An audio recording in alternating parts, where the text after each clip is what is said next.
Et c'est vraiment les lions qui m'ont appris la photographie, qui m'ont appris la patience, qui m'ont appris la beauté naturelle, évidente, je dirais, qui m'ont appris aussi ces heures d'attente dans le Masai Mara, qui est une réserve extraordinaire. Et aujourd'hui, dans le Masai Mara, 40 ans après, ce sont les descendants des mêmes lions qui sont là. Le territoire appartient aux lions et les mâles ne sont que les hôtes de passage.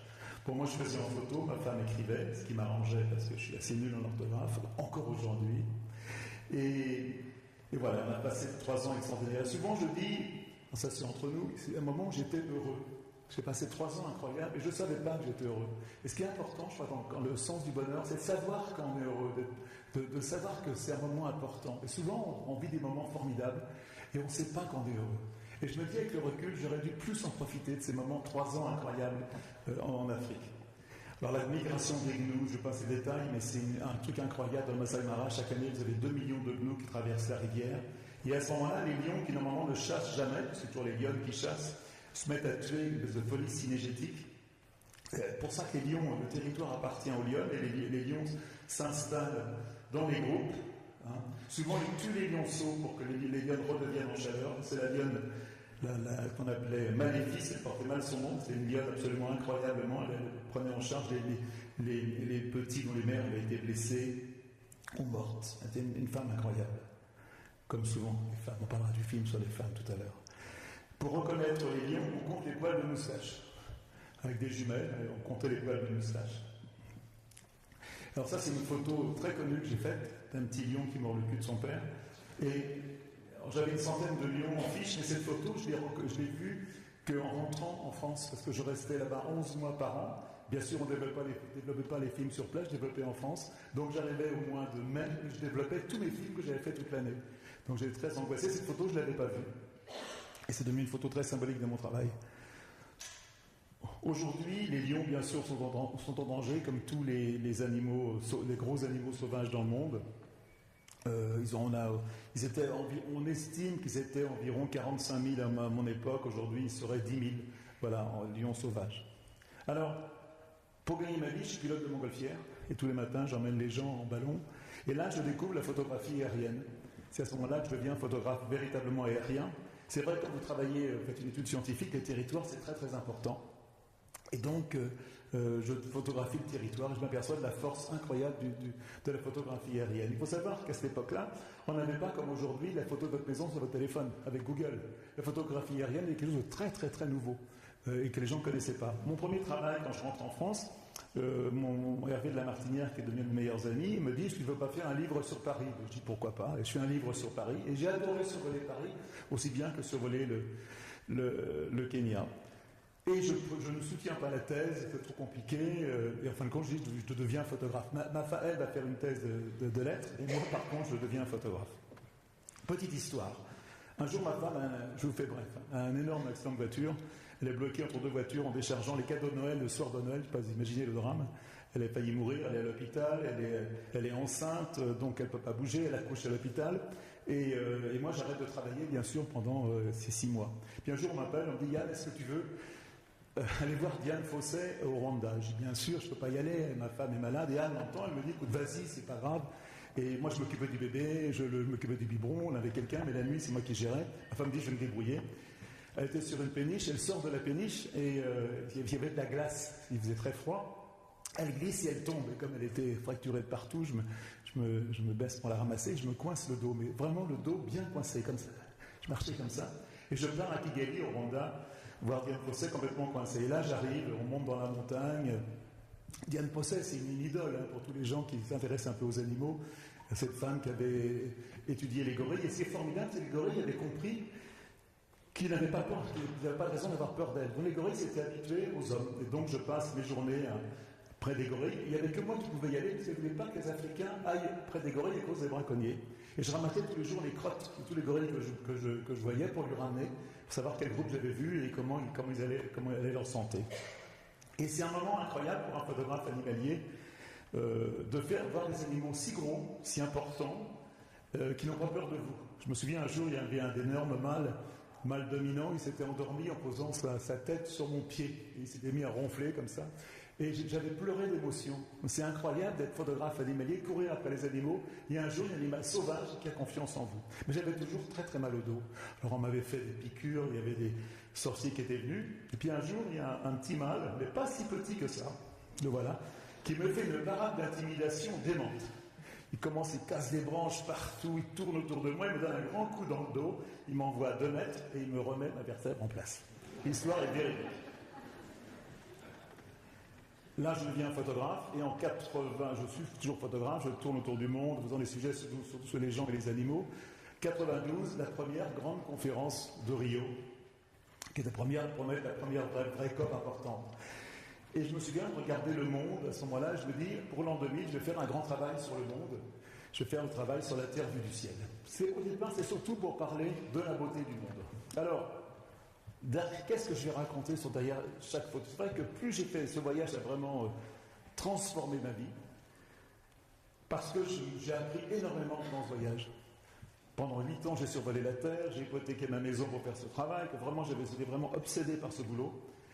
D'abord, aujourd'hui, quand vous voyez cette photo sur la plage de Rio, c'est incroyable. Quand je suis né, on était 2 milliards. Aujourd'hui, on est 7 milliards, 700 millions.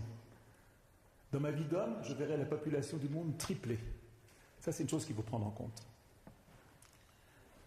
Dès que je vois des photos, j'essaie de comprendre ce qui est en train de se passer. Le corail, alors vous voyez, j'avais mis un petit hélicoptère avec des touristes qui montrent un peu l'échelle. C'est très important sur les photographies aériennes de montrer l'échelle, mais surtout la barrière de corail. Je ne vais pas, il y a tous des chiffres, on n'a pas beaucoup de temps, mais aujourd'hui, 50% de la barrière de corail est morte, elle est blanche. Et on s'aperçoit que quand elle est blanche, elle ne fait plus d'œufs. Donc le corail est en train de mourir. Il faut savoir que le corail est très très sensible aux différences de température, et surtout le corail c'est très important c'est les nurseries des petits poissons. C'est extrêmement important. L'Amazonie, forêt primaire. Alors une forêt primaire d'abord, vous savez que chaque année on déforeste en forêt primaire, écoutez bien ce chiffre, ceux qui vendent de la viande industrielle. On déforeste chaque année la taille de la Belgique en forêt primaire. Et une forêt primaire, ça ne se replante pas. Il faudra 100 ou 200 ans pour refaire une forêt primaire. Ce n'est pas une forêt qu'on va en planter des arbres. Une forêt primaire, c'est énormément de biodiversité. Alors, j'avais des chiffres. Il y a 20% des espèces du monde qui vivent dans les forêts primaires, et c'est des centaines de millions qu'on n'a pas encore découverts. Dès qu'il y a un scientifique qui va dans une forêt primaire, il trouve des insectes qu'il n'avait pas trouvés. À tel point qu'il y avait des taxonomies, je ne sais pas si je dis bien le nom, des gens qui donnent des noms aux insectes qui sont venus chez nous pour essayer de vendre le nom des nouveaux insectes aux enchères pour pouvoir financer leurs études.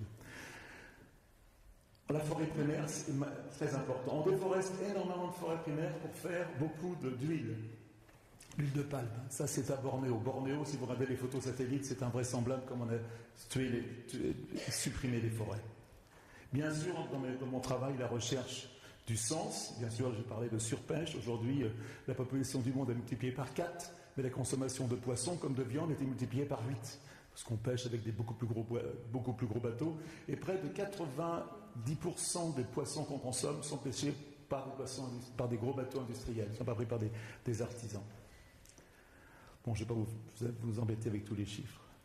Les baleines que j'ai fait en Argentine, c'est la baleine franche. Alors elle a un nom, elle s'appelait la baleine franche, parce qu'elle était très facile à tuer. Les baleines élyséennes, elle est franche, parce qu'on peut l'approcher tout près et la tuer. Vous voyez, c'est le mot qu'on lui donnait. Alors ce qui est assez étonnant, c'est que les baleines, vous savez que dans le temps, avant qu'on serve du pétrole pour éclairer les villes, on servait de la graisse de baleine. Et la graisse de baleine était un marché colossal avant la découverte que le pétrole pouvait brûler. Et quand on va en Antarctique, on voit encore des bateaux, des vieux tanks. À cette époque-là, on chassait énormément la baleine pour la graisse. Bien sûr, le Japon et la Norvège a recommencé à chasser les baleines. Dans les baleines, ça va encore un petit peu mieux. Il y a une vraie prise de conscience. Le graphisme, bien sûr, c'est le séchage des dates en Égypte. Photo 13. Quand vous arrivez là-dessus, c'est un peu comme si on l'avait dessiné pour vous. C'est Dieu avait fabriqué ça pour vous, avec les dates jaunes qu'on vient de cueillir, et puis les brunes qui sont en train de sécher.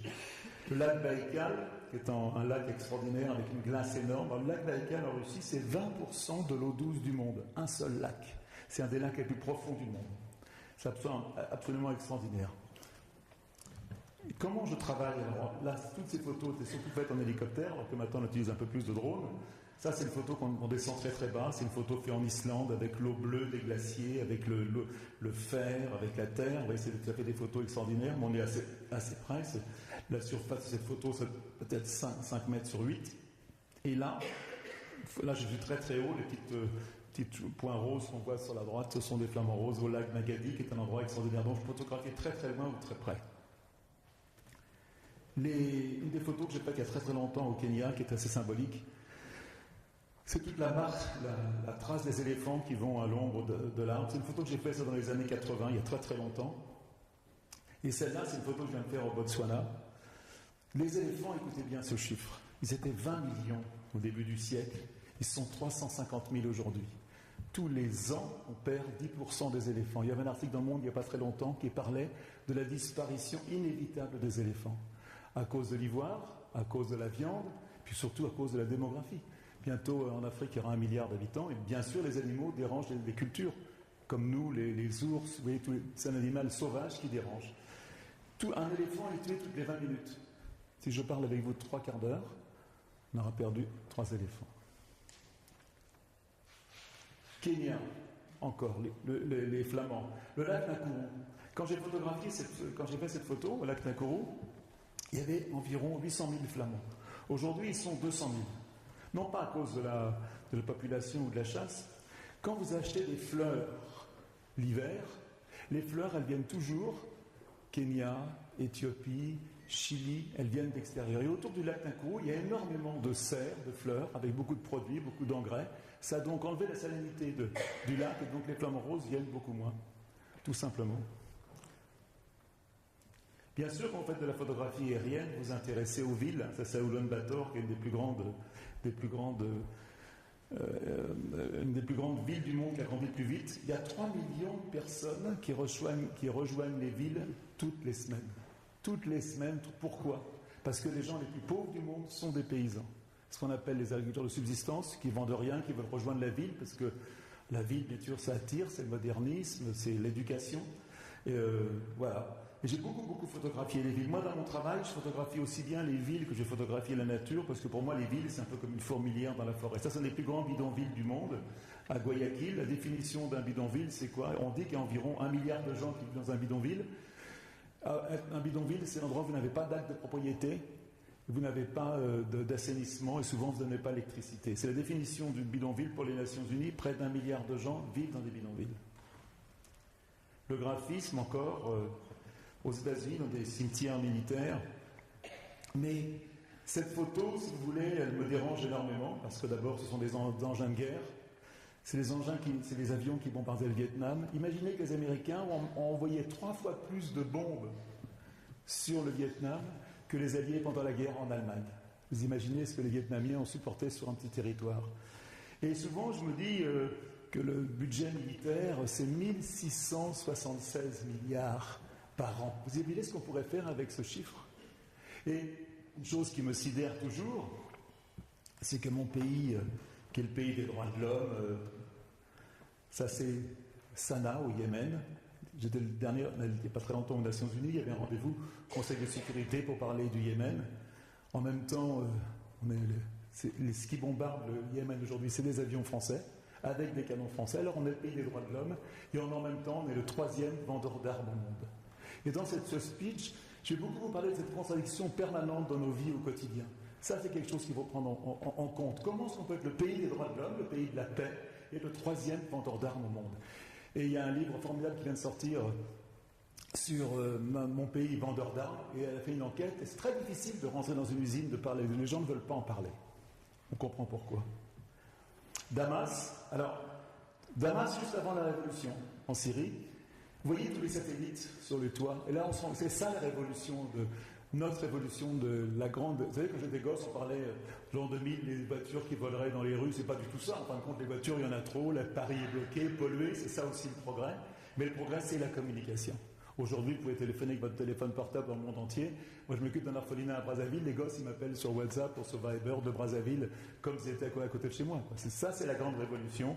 Et ça, je m'en suis aperçu dans mon travail. Et vous comprenez bien qu'à Damas, quand vous recevez les chaînes du monde entier, vous savez ce qui se passe ailleurs, mais vous rêvez de vivre dans un pays avec de la démocratie, voilà, et de la consommation. La glace, alors bien sûr, ça c'est les photos du passage nord-ouest, avec avant les bateaux ils passaient par le canal du Panama, maintenant ils vont pouvoir passer pour aller de Pacifique à l'Atlantique, maintenant ils vont pouvoir passer par le nord. Ça c'est la glace, alors c'est la glace de l'Antarctique, de l'Arctique. L'Arctique c'est donc de l'eau salée, donc si la glace fond, ça ne va pas faire monter le niveau de l'eau. Hein. Par contre, si vous allez au Groenland, là il y a une dernière étude qui fait froid dans le dos. Si tout le Groenland fondait, c'est une espèce de grand pays qui est au nord, dans le nord, l'eau monterait de 7 mètres. Et aujourd'hui, on s'aperçoit que la glace de Groenland fond 6 fois plus vite que dans les années 80. 6 fois plus vite. Il y a une espèce d'accélération, vous savez, ça s'accélère. Alors, ça fait des photos extraordinaires avec des icebergs, ça qui passe absolument magnifique. En même temps, ça fait froid dans le dos. Ça, c'est des énormes glaciers en Antarctique. Bien sûr, il y a une accélération, mais pas à ce niveau-là. Alors, c'est des choses gigantesques. Si vous regardez très très bien, un tout petit au milieu, il y a un peu de rouge que j'avais mis un glaciologue.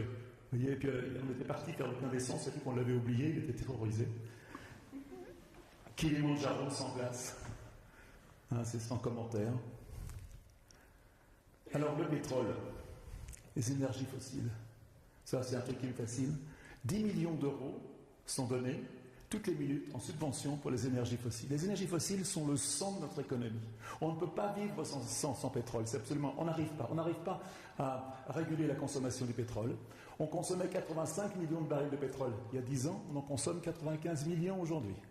Et plus ça va, plus on en consomme. Dans l'accord de Paris, la COP 21, dont tout le monde s'est embrassé, c'est formidable, c'est génial, mais il n'y a pas plus faux cul que cet accord. Imaginez que dans l'accord de Paris, il n'y a pas le mot pétrole, il n'y a pas le mot énergie fossile, il n'y a pas le mot gaz, sinon les pays producteurs ne signaient pas l'accord. Vous voyez bien, on signe des accords en sachant qu'on ne pourra pas les tenir. On est dans cette espèce de course à la croissance qui nous empêche d'arrêter le pétrole, bien sûr. Le feedlot. Alors, le feedlot aux États-Unis, toute la viande qu'on mange aux États-Unis est souvent beaucoup plus tendre. Et elle est plus sucrée que la nôtre. Parce que les animaux sont mis dans ces énormes endroits, engraissement. Ça existe aussi en France, mais on ne leur donne pas d'hormones, c'est interdit. Et c'est ce qui fait que, vous savez que la viande est voilà, vous savez, si on veut vraiment faire quelque chose pour l'environnement, il faut manger le moins de viande industrielle. Bien sûr, il faut manger de la viande bien faite par des paysans, mais la viande industrielle est en train de détruire la planète. Tout le cochon breton, ces choses-là, il ne faut plus y toucher à cette viande-là. C'est une viande qui détruit le monde. Paysans. Alors bien sûr, ils me dessinent des dessins formidables sur le sol. Je suis très très proche des agriculteurs de subsistance, et j'en ai beaucoup parlé. 70% des gens les plus pauvres sont des paysans, et dans ces 70%, 70% sont des femmes. Les femmes font 50% du travail du monde, et selon les Nations Unies, elles ne posséderaient que 2% des propriétés du monde. 50% du travail, 2% des propriétés du monde. Tombouctou, vous voyez, chaque photo, j'essaye de... Qu'est-ce que je vais raconter? Qu'est-ce que je vais dire sur ces photos? Quel est le sens que je vais donner à mes photos?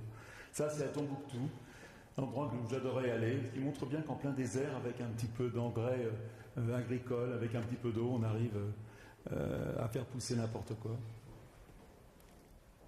Agriculteurs de subsistance, ils sont 1,4 milliard, les gens qui ne vendent rien, qui sont simplement qui travaillent pour se nourrir. Le coton, 2 photos intéressantes. Le coton, c'est pas des choux-fleurs, hein, c'est des ballots de coton en Côte d'Ivoire. Ça, c'est un coton qui était bio. L'usine a fermé, parce que je suis resté en contact avec ces gens-là. Le coton bio américain, coton bio africain ramassé à la main était plus cher que le coton africain subventionné, parce que tous les pays riches subventionnent leur agriculture, nous les premiers. Donc le coton américain qui arrivait mécanisé dans les pays africains a tué complètement cette culture du coton bio africain.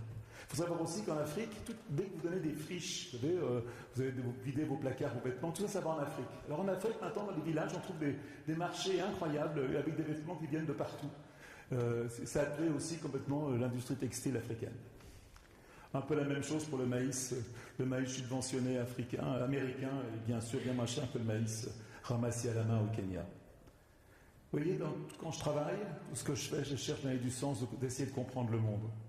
Les réfugiés, ça c'est un camp qui s'appelle Dadaab. Vous connaissez ce camp? C'est le plus grand camp de réfugiés du monde. Dadaab. C'est un camp qui est au nord du Kenya, à la frontière de Somalie. Il y a environ, dans ce camp-là, il y a presque 470 000 personnes. Et il y a 60 millions de réfugiés dans le monde. Mais ces réfugiés vivent surtout dans les pays en voie de développement. Il n'y en a pas 60 millions dans les pays riches. Ils sont surtout dans les pays en voie de développement, avec une charge sociale et financière énorme pour ces pays. Il y a près de 115 000 personnes qui ont traversé la Méditerranée l'année dernière, et il y en a 2200 qui sont mortes. Quand vous vivez dans un pays africain où il n'y a pas de démocratie, il n'y a pas d'éducation, pas de travail, pas de services de santé, que par Internet, vous savez ce qui se passe, vous connaissez les salaires, vous n'avez qu'un rêve, c'est de venir travailler dans ce pays. Je peux vous dire que dans tous les pays africains, tous les adolescents ne parlent que d'une chose, comment on va partir. Ça, il faut le savoir. Je pense que la grande crise migratoire n'a pas encore commencé. L'Allemagne a accueilli près d'1 500 000 personnes, et nous, en France, on en a accueilli 115 000. Sans commentaire. Alors, le livre sort, et le livre, j'ai une chance incroyable, c'est que d'abord il y a des gens qui sûrement vous avez le livre chez vous, je pense qu'il y a des gens qui ont ce livre. Je ne sais pas vous le revendre. Et, la Martinière me dit, écoute, c'est le livre de ta vie, on adore, tu feras le format que tu veux, le prix que tu veux. Et moi, j'impose un prix très bas. J'étais devenu un activiste, je fais des légendes, tout ça. Et j'ai aussi une chance inouïe, c'est qu'aucun musée veut m'exposer. Donc on a une chance inouïe, on invente des expositions dans la rue. Je ne sais pas s'il y a des gens qui ont vu aussi l'exposition rue de Médicis. Et cette exposition, on le fait dans le monde entier. On en a fait à gauche au Bangladesh, à droite c'est à Rio. Et on a fait comme ça 200 expositions dans le monde. Donc le livre est un succès incroyable. Et je continue. Alors, je fais un peu de télévision, je fais du cinéma. Je deviens un photographe un peu plus engagé avec plus de projets. Et alors nous, on a très très longtemps travaillé avec les hélicoptères et la Cineflex, cette petite caméra qui est en bas, avec une caméra gyroscopée qui est formidable. Mais l'hélicoptère, ça peut être dangereux de temps en temps. Ça m'est arrivé pendant Katrina, j'étais juste après l'ouragan. Alors je suis heureux parce que je suis tombé là-dessus. On aurait dû se tuer. C'est un miracle qu'on soit en vie, un miracle. Parce que normalement, les accidents d'hélicoptère, on se tue toujours. Et alors, l'hélicoptère américain il m'emmène sur un porte-avions dans un hôpital. Et là, je voulais boire du vin. Alors, il m'avait découpé mes vêtements, parce que j'étais couvert de sang, j'avais rien. C'était le pilote qui était un peu coupé, qui avait pissé sur moi, parce qu'on était resté on était évanouis pendant quelques instants. Et donc, je voulais boire du vin. Je me suis aperçu que le vin, en fin de compte, c'était mon pays. C'était mes amis, c'était le terroir. Et quand je bois du vin, aujourd'hui, souvent, j'y pense. Je pense à ces moments où j'ai failli mourir et j'avais envie de boire du vin. Maintenant, on travaille beaucoup plus en drone. Ça, c'est un petit film qu'on a fait dernièrement à Mossoul. Vous voyez la différence de travailler avec un drone. On peut travailler quand même beaucoup, beaucoup plus bas. Ça n'a rien à voir avec l'hélicoptère. C'est vraiment un moyen de travailler extraordinaire, qui sont complémentaires. Voilà, l'un ne remplace pas l'autre. Aujourd'hui, on travaille beaucoup, beaucoup avec des drones. Alors, dans mon métier de photographe, en même temps que je faisais la Terre vue du ciel, j'ai aussi beaucoup travaillé sur le milieu paysan. Et ce qui m'intéressait, c'est les races qui disparaissent. Aujourd'hui, on estime qu'il disparaît 4 à 5 races régionales par semaine. C'est vrai qu'aujourd'hui, sur la laitière, par exemple, il y a 2 grosses vaches laitières, la normande et puis la Paille-Malstein. Mais voilà, il n'y a pratiquement plus que ça comme vache laitière en France, même s'il y a encore un peu d'autres espèces. Et c'est la même chose pour les cochons, pour les poules. On va avoir l'animal le plus rentable. Et j'ai adoré faire ce travail sur les animaux. Et je continue aussi à faire un travail sur les Français. Et c'est un travail que m'a demandé l'Express qu'on va refaire cette année et qu'on va exposer bientôt. Alors ça, c'était mon boucher. Toujours en fin de compte, vous prenez un boucher, vous prenez votre boucher, il ressemble vraiment à un boucher. Vous allez chez un épicier, il ressemble vraiment à un épicier. C'est le vôtre, voilà. Vous prenez un président, il ressemble vraiment à un président lui aussi. Et vous prenez un gilet jaune, c'est des photos qu'on vient de faire. Et voilà. J'ai adoré faire ce travail sur les Français. Adoré. Je continue à le faire. J'ai fait un livre sur les chevaux qui est assez connu. On a été dans le monde entier photographier toutes les races de chevaux. Je faisais ça en même temps que la Terre vue du ciel. Puis un jour, je rencontre Luc Besson qui me dit pourquoi est-ce qu'on ne fait pas un film ensemble? Et donc, on fait ce film Home. C'est drôle quand je vous parle aujourd'hui que ça va presque être 10 ans à jour pour jour que ce film est sorti. Et ce film, je ne sais pas si vous vous en souvenez, avait changé les élections européennes. Le film était passé 3 jours avant les élections européennes. On avait fait 9 millions de personnes sur France 2. Et ça avait certainement évolué. D'ailleurs, Marine Le Pen voulait qu'on annule l'élection.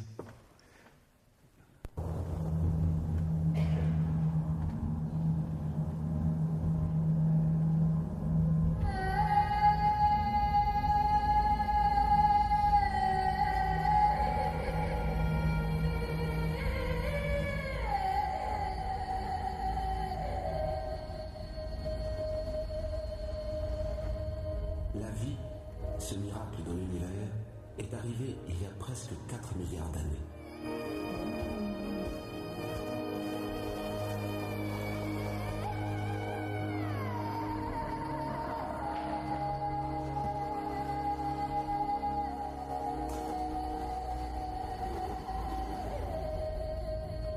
Et nous les hommes, il y a seulement 200 000 ans.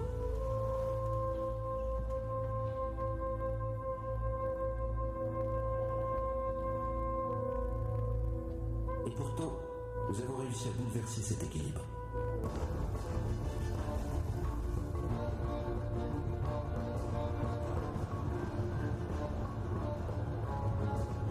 Avant la fin du siècle, cette exploitation sans mesure aura épuisé la quasi-totalité des réserves de la planète.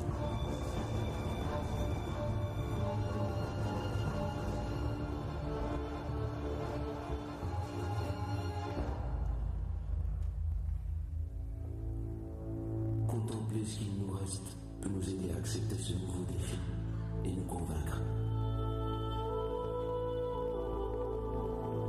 Tout ce que tu vois n'est pas seulement un paysage.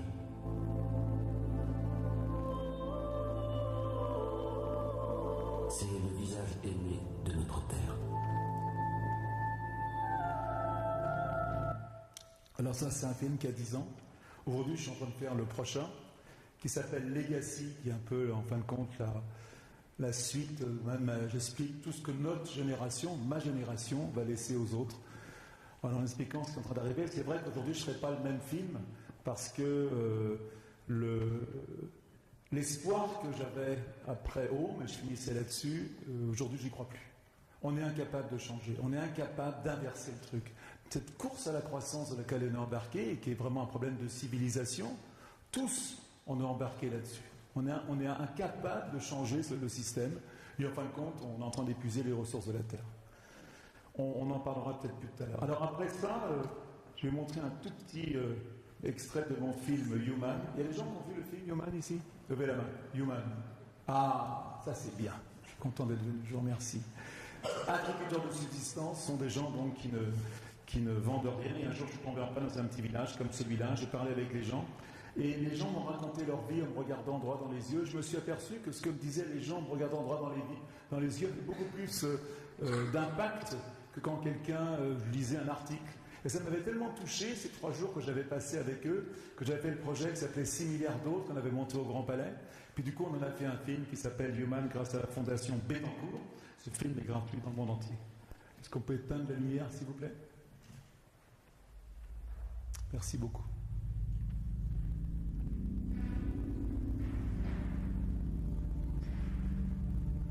Je ne suis qu'un homme parmi 7 milliards d'autres. Depuis près de 40 ans, je photographie notre planète pour essayer de comprendre la Terre sur laquelle je vis. Alors que l'humanité progresse, j'ai le sentiment qu'on vit toujours dans un monde à 2 vitesses, plongé dans les inégalités, déchiré par les guerres. On n'arrive toujours pas à vivre ensemble.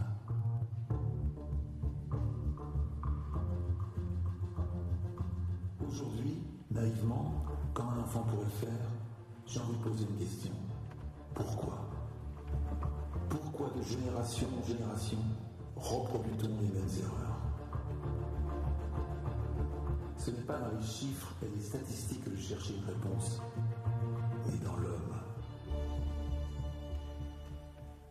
Pour moi qui photographie la planète, c'est dans les visages, les regards, les paroles, que je vois aujourd'hui une façon forte de plonger dans l'âme des hommes. Un proverbe dit que les yeux sont le miroir de l'âme, je le crois. Car il n'y a rien de plus fort que quelqu'un qui te regarde droit dans les yeux et qui t'ouvre son cœur.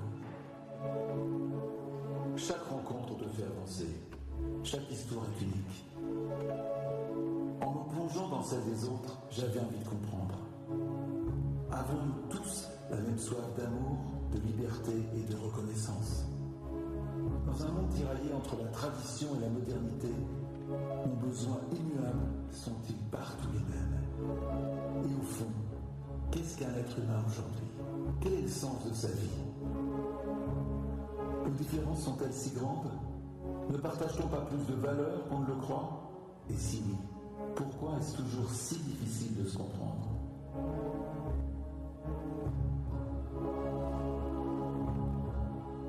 J'avais envie de poser toutes ces questions, de parler d'humanité. Un pari fou, utopiste. Avec mes équipes, nous l'avons pris avec beaucoup d'humilité. Pendant 2 ans, nous avons parcouru 65 pays, filmé la nature et les espaces que l'homme a créés, fait plus de 2000 interviews pour aller à la rencontre des autres. Ceux dont on parle et surtout ceux dont on ne parle jamais, ceux qui pour la première fois racontaient leur vie. J'ai voulu extraire les hommes de leur environnement, ne garder que le visage et la parole. Imaginez un film où la force des mots résonne sur la beauté du monde. Proposer un voyage à travers des paysages, mais surtout à travers des histoires humaines. Dans Human, il n'y a pas de commentaire. J'ai laissé la parole brute, pure. En mettant au cœur du film les mots de l'humanité, la pauvreté, la guerre, l'immigration, l'homophobie. J'ai fait des choix engagés, politiques. Mais les hommes m'ont aussi parlé de tout, de leur difficulté de grandir comme de l'amour ou du bonheur. Et c'est la richesse de toutes ces paroles humaines qui fait le cœur de Human.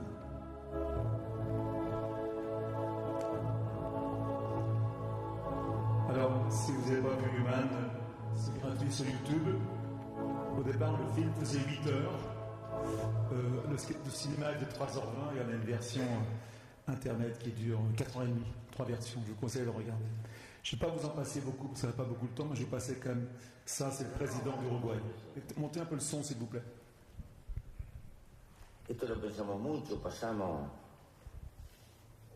más de 10 años de soledad en el calabozo. Y tuvimos 7 años sin leer un libro. Y tuvimos mucho tiempo para pensar. Y descubrimos esto. O logras ser feliz con poco y liviano de equipaje, porque la felicidad está dentro tuyo, o no logras nada. Esto no es una apología de la pobreza, esto es una apología de la sobriedad. Pero como hemos inventado una sociedad de consumo, consumista,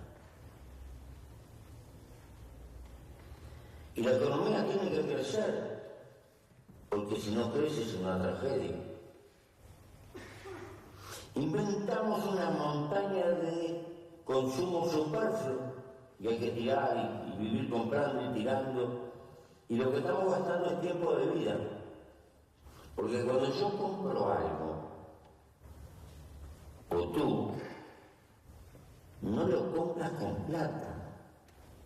Lo compras con el tiempo de vida que tuviste que gastar para tener esa plata. Pero con esta diferencia. La única cosa que no se puede comprar es la vida. La vida se gasta. Y es miserable gastar la vida para perder libertad. Tellement de bon sens. Tellement vrai, tellement vrai. Alors, je vais vous passer, parce qu'on n'a pas beaucoup de temps. Alors maintenant, je vais passer un petit truc. On est en train, depuis 2 ans, je travaille sur un film incroyable qui s'appelle Woman. On a été dans le monde interroger près de 2000 femmes, filmé 5000 femmes en vidéo. Et on a fait un film incroyable. Et je peux vous dire que depuis que je travaille sur ce film, j'ai changé la vie sur ma mère, sur ma femme, sur mes sœurs. Bon, d'accord, j'ai fait peut-être un peu concon. Mais véritablement, tout ce que ces femmes nous ont dit m'a vraiment transformé. Et je vais vous passer un petit teaser. Le film va sortir en septembre. Voilà. C'est la mienne. Me siento como coca, como cuero del cielo. Simple, complicato. I'm a strong, crazy woman. Ako ay isang matibisyon na babae. Mamulher atrevida. Basta mastiga. Irmã, sensível. Dinamite sono.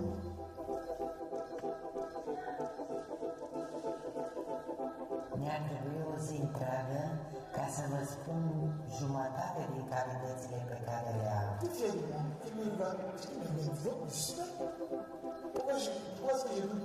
Vi el inodoro lleno de un rojo carmín. ¡Mamá! ¡Ya me bajó! I had my first orgasm until I was having a brain hemorrhage because it was just woo.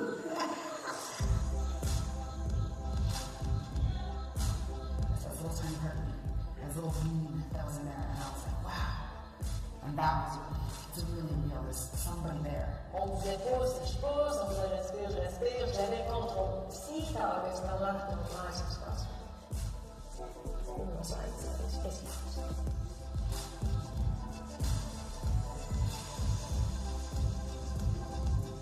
Like, hindi ko nakahambal, hindi ko ma-express kasi syempre, doon ko sa bagang pinamalo ng love at first sight love. Dahil gusto niya ako. Pues ya me hace sentir bonita. My husband told me, well, look at yourself in the mirror. And then you'll know why I'm not attracted to you anymore. Sen benden ne istiyorsun kadınım diyeyim? Sen fazlalığını bak, ya bilirsin ki ben istemem, fazlalığını budur.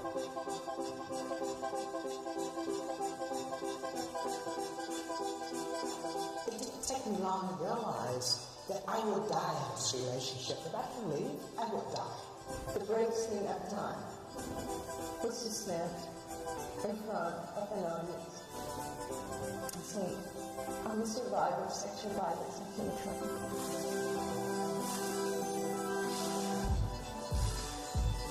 Hindi pa ako mag-violent kasi siyempre, kung hindi ko pag-ibig out, hindi pa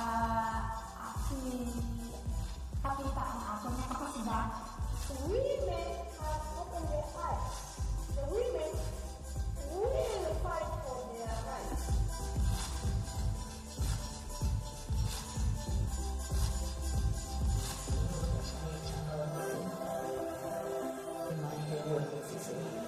Io sono anche non fare il documento, Alors, ça, c'est un teaser qu'on a fait au bout de 6 mois de travail. On a travaillé 2 ans après. Vous ne pouvez pas imaginer ce qu'on a comme interprétation. Tout ce que vous avez vu là n'est pas dans le film. Il faut montrer la richesse du film. Alors aujourd'hui, c'est vrai que je suis quelqu'un d'assez engagé. On a fondé une fondation dans Bois de Boulogne.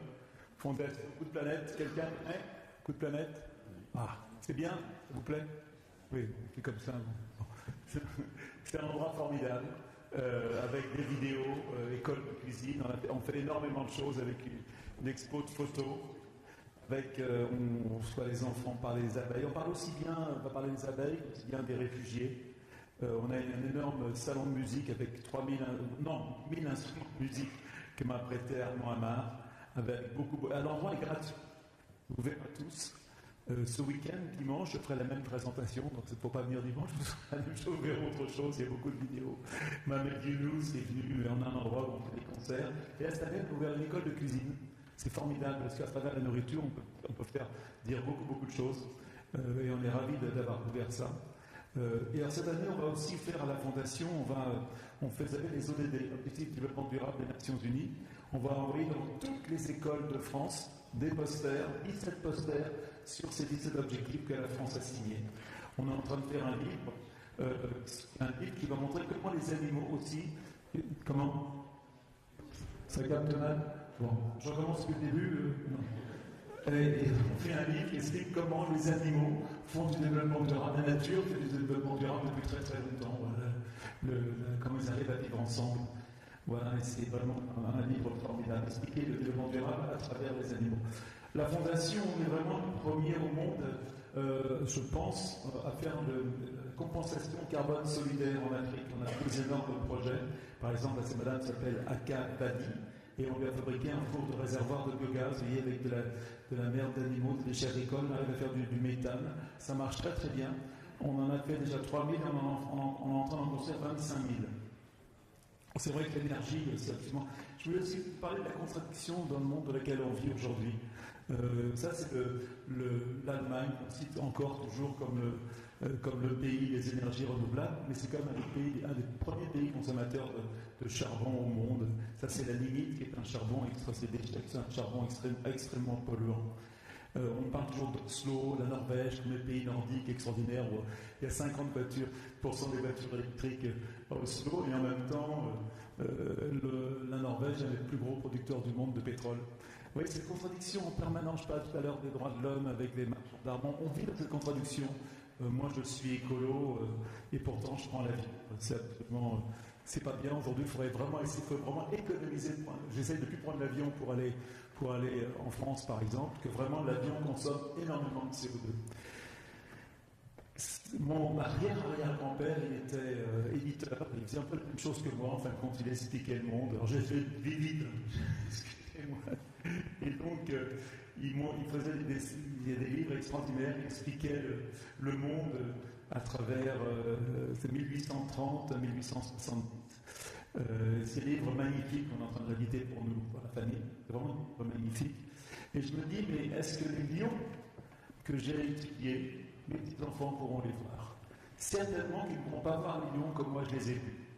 Et vraiment, ces animaux sont en face d'un monde extrêmement incertain, extrêmement difficile. Et c'est vrai que je me souviens je parlais beaucoup avec les Maasai. Et on avait des discussions. Une chose qu'il m'avait dit qui m'avait énormément marqué, c'était avec une dame, peut-être pas celle-là, et on demandait, je suis toujours intéressé par les gens, j'aime poser des questions, j'avais demandé quel est votre plus grand rêve? Et puis elle avait réfléchi, et elle m'avait dit mon plus grand rêve, c'est de mourir avec le sourire. Et c'est vraiment une phrase qui, depuis 40 ans, tourne dans ma tête. Mourir avec le sourire, on va tous mourir ici. Accepter la vie, accepter ce qu'on a fait de bien, ce qu'on a fait de mal, et essayer de régler ces problèmes avant de partir. Alors peut-être que je suis peut-être un peu plus près de vous de ce moment-là, mais mourir avec le sourire, c'est quelque chose. D'être un homme debout, un homme avec les yeux ouverts, qui voit ce qui est en train de se passer. Et je voulais finir simplement pour vous dire que ce n'est pas la beauté qui changera le monde, bien évidemment, c'est l'amour. Merci beaucoup.